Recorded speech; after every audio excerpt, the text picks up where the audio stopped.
Hi everybody, Rachel here from Rachthestamper.com, and today I wanted to show you just some basics on the Stamparatus. So the Stamparatus comes packaged. It does come wrapped in bubble wrapped, but I've already taken mine off. It does come with an instruction booklet with some information on a video if you want to learn more about it, and just a few things about how it makes things easier. What I want to tell you straight off, first of all, is that there's a few things that you don't want to do with your Stamparatus. So right now I have my plate unhinged. I have one hinge, so you could keep it that way, or you can keep both of them so the hinges are out. Okay, you never want to store this with both of the hinges in and flat, because this one will not go flat and it could damage your Stamparatus and make it not as flat, or it could break. So you want to make sure that when you store it, you either take one off or you can take both of them off and then just kind of nest them in and put it away just like that. Okay, so first of all, this is the Stamparatus. It does come with two detachable plates, and they are reversible, which makes it easy to be able to stamp 4 different things at the same time. It also comes with this mat, and this mat is what you want to use if you have a photopolymer stamp such as this one, and this is I'm going to show you on today. This is the Inspired Events stamp, so it's photopolymer. It has no rubber backing on it, so it needs this extra padding to be able to get a good grip on it. Now, if you're using a red rubber stamp, not a wood mount, but a clear mount red rubber stamp such as this, so for example, we'll take this one, then you're going to just take that out, because this will be the padding, so you don't need the padding. So essentially, this is like your replacement Stampin' Pierce mat when you're using photopolymer. Okay, so photopolymer, you're going to use this. Clear red rubber mount stamp, clear mount red rubber stamps, you're going to not use it. Okay, and then also underneath here, it does have a grid, so it actually does measure 7 by 7, not 6 by 6 that I had stated previously. So it measures 7 by 7. So this gives you a good grid if you want to map something out. Another thing that you could do if you wanted to have that as well for your photopolymer is you could just take a piece of your grid paper here, which, excuse mine, it's a little stamped on, but it's going to look like that anyway. And you could just take your Stampin' Trimmer and you could just trim this up. And I would say you could go to 7 by 7 or just a teeny bit shy, but we'll just, for the sake of the video, I haven't done this before, so we'll see how it works out. We'll trim it down to 7 by 7.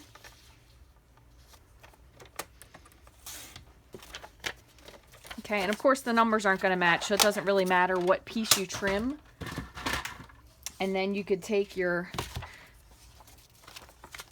little extra piece right here, and then you could slide this in.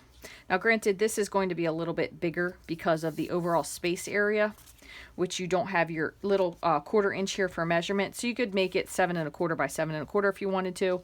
But you're going to keep this kind of to the edge. You don't want to stamp up here in the corner. This doesn't really stamp particularly well in this area, but the whole rest of it does.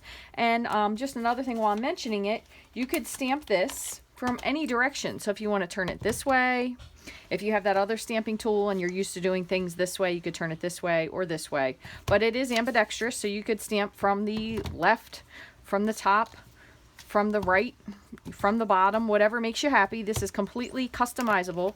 So then what you're going to do is you're just going to put your acrylic plate in there. And again, let me scoot this over so I have a little bit more room. And then you're going to put one in the top. And again, if you're going to do this from the bottom, you'll just flip your stuff around. But basically now you can mount 4 different stamps and be able to stamp them at the same time. So if you wanted to stamp, for example, I'm going to show you just a basic thing what to do. If you wanted to stamp, you just trim this piece up. This will be 4 by 5 1/4. We'll just make it 5 1/2 just for the sake of it. I think it's 4 1/4.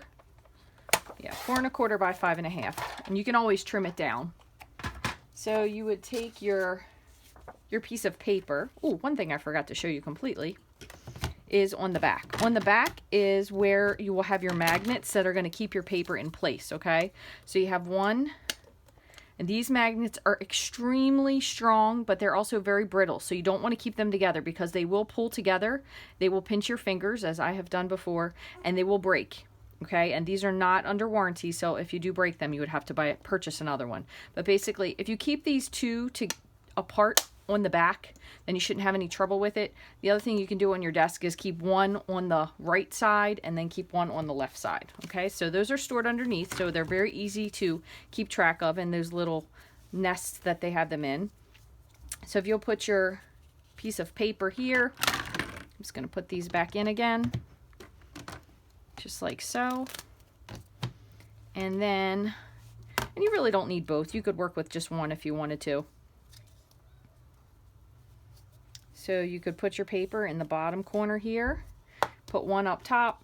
If you wanted to, you could put one on the side down here. And then basically the way you want to stamp with this is that you want to put your stamp where you would like it on the paper. So you don't really want to put it on here and guess. You want to put it here on the bottom. That way it also does keep this so you can stamp multiple things and they'll be in the same position. Okay, so if you have your magnet secured where you want it, this is a great reason. Another reason, let me just show you quickly. If you're stamping in the corner, this corner isn't going to stamp, but in my experience, I should say, it doesn't stamp as well. You could put it here on the side. That way you have it always lined up to the bottom, and you'll know exactly where you want your image to go. Move this over here and this over here. So if you're going to stamp here, it will be in the same exact spot. Okay, just like that. So then what you could do is if you were making another card and you had another base you want to put in, you just pull this one out, put your other piece in, add the stuff, and you know you can make multiples of a card because it's all going to be exactly the same. So again, we'll just pop this back into the corner. Another thing you could do with these, which I just got mine so I haven't done it yet, is you could wrap some 1.5" painter's tape, the kind that you use when you're trimming your wall. So the blue tape, because it'll make them easier to pick up. I found that washi tape does not last as long because washi isn't quite as thick, so it won't hold it. So you definitely want to use either the frog tape or the blue painter's tape. But again, what you'll do is you're going to put this on here where you think you want it, and then you can take your ink color and just going to tap it onto your image. If it gets on the edge here, just like you can see that's on there, right here, you don't have to worry about that because you're not pressing that part, so it's not going to show up. So you're going to just put your image in and stamp, just like that.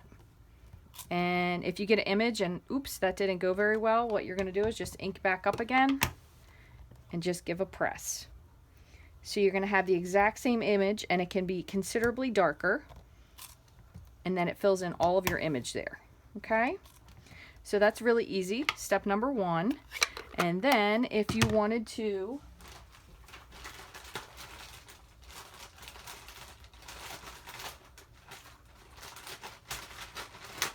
use, sorry I didn't get that out ahead of time, your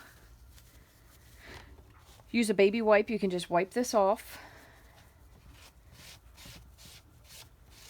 and just use a because it does come completely clean, you could just use a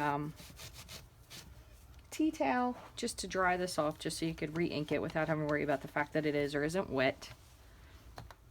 And then you could re-ink that. So say we wanted to do this now in, we're going to flip it around, and we wanted to do the same thing again, so we could re-ink that also back in the Tranquil Tide. Or what you could do if you wanted to is you could move this down so you could see where it would match up if you wanted it to do something like that. Or if you wanted to keep this up here, and then you wanted to put in a new sheet and make another card of the same thing, you could just take your piece of cardstock, just pop that back in there. Same thing again, you could ink it in the same color or you could ink it in a different color. And it's going to be very easy to make multiples of the same style of card, really with minimal effort there. So make sure I press that nicely. All right. This one, let me just add just a little bit more ink. So you will find as you go along with this that there are going to be a few spots on the Stamparatus that don't quite ink as well. So into the corners, a corner here, this corner here would be fine because there's no hinge, but basically you just want to kind of fool with it so you can figure out exactly where you do or don't get a full stamped image. And as I work with this more, what I'll try to do is to put out maybe like a video or a kind of like a PDF template of maybe the zones that don't stamp quite as well. So as you can see, I re-inked this one twice, so it's definitely considerably darker. This one we just inked one time. Another thing that you can do, and we're going to pull this off, I'm going to show you one other time. Just wipe this off. And again, I just have an old tea towel that I'm using to clean this off with. Pretty much the same I do for everything else. I'm going to take my magnets and I'm going to slide them over so they're away from each other. And now I'm going to flip this around. I want to show you one other really cool thing that you can do. And again, I'm just right-handed, so I'm going to go to the right. So one other thing you could do is you could take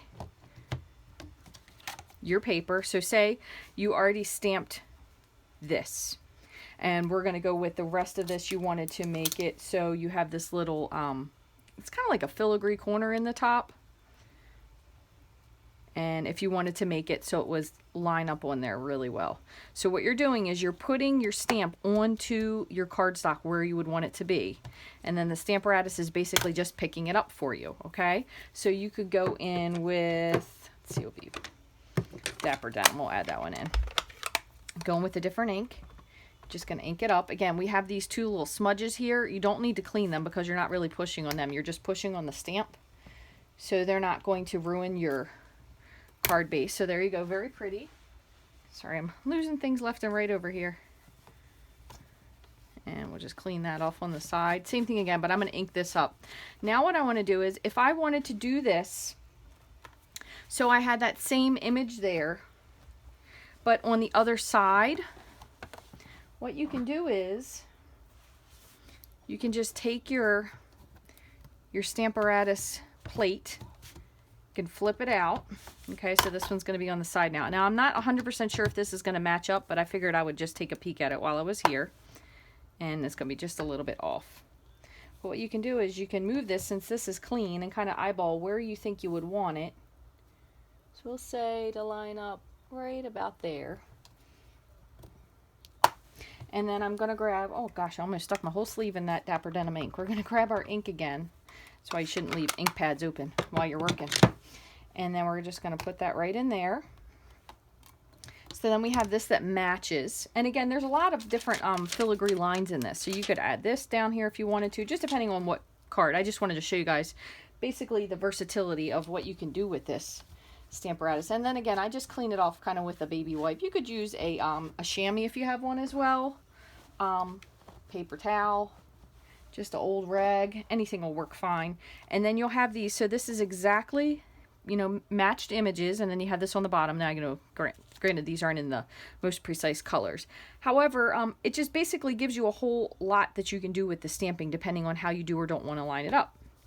Another thing that you can do that's really, really fun, and I want to show you this with a smaller stamp. So this is a very small stamp that's also, this is all from the Inspired Events stamp set.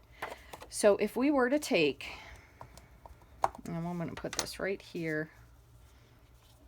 I'm trying to just figure out my lines of where I want to go. So I'm going to stick it at the bottom here. And I just have this so it's in between the 9 and the 5.